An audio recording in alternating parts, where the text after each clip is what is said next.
Now, I'm no Dragon Ball fanboy by any means. I've of course enjoyed the series for a long time, going back to when I was a kid watching Z air on Toonami, but after all this time I can't help but now be a bit more critical of the series.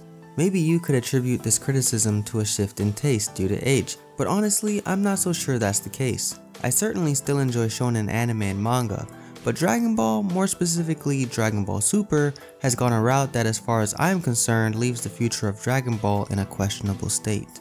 Even before the age of Super, the sheer number of transformations and elevations in power were enough to make your head spin.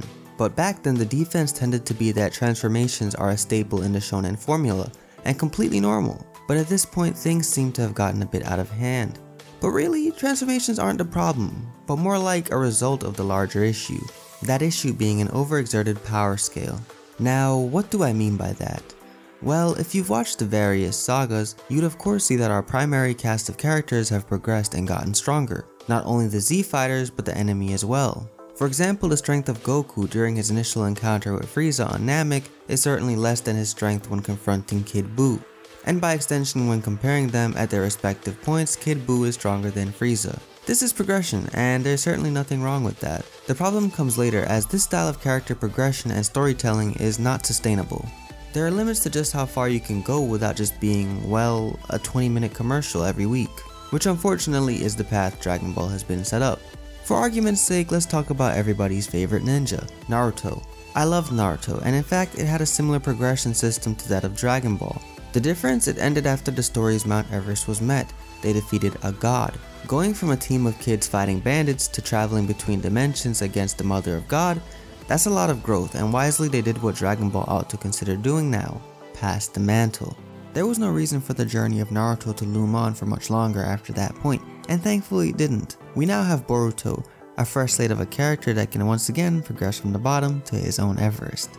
Dragon Ball doesn't need to completely retire Goku and Vegeta, so don't haze me in the comments just yet. Really, I'd just suggest they do something they've already done: give Goten and Trunks the spotlight. Since the end of Z, these two have been used as merely filler characters and horribly neglected. In fact, what is arguably the best arc in Dragon Ball follows this very concept. The Cell games were Gohan's time.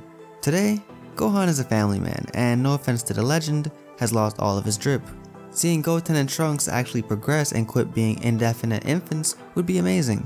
After seeing Goku go head to head with Jiren and Vegeta do the same with Toppo, I can't help but imagine what absurd powers future enemies will hold. There is no going backward. Dragon Ball hardly relies on tactical battles. That's not to say there are none, but it is not their bread and butter.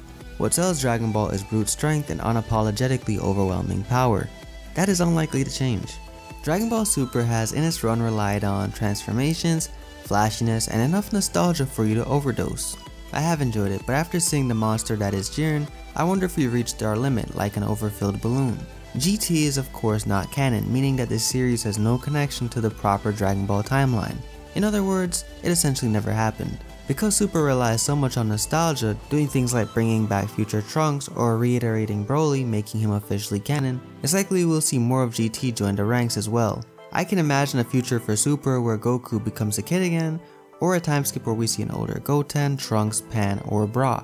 Maybe even a Super Saiyan 4 or baby Vegeta. Goku being younger could actually be an acceptable way to scale things down a bit. I for one would prefer a different main character, but I'll take what change I can get.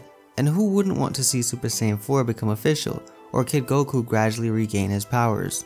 Maybe that might sound strange to you, but remember that the stage has been set for the end of Z, so the optimal time for a shakeup is approaching as well.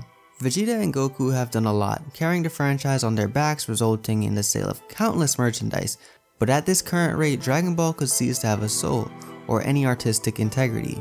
Gimmicks can only last for so long, and at our current pace, I wouldn't be surprised if we get a new hairstyle with each fight. Dragon Ball has had a long and very prosperous run and still has the potential to add to its legacy. I'm hoping for the best, and I also hope you enjoyed the video. In the comments let me know what you think about these suggestions and the future of Dragon Ball. Drop a like and subscribe for more anime content coming soon. Until next time, I'm Young Kami J. Have a great day. Goodbye.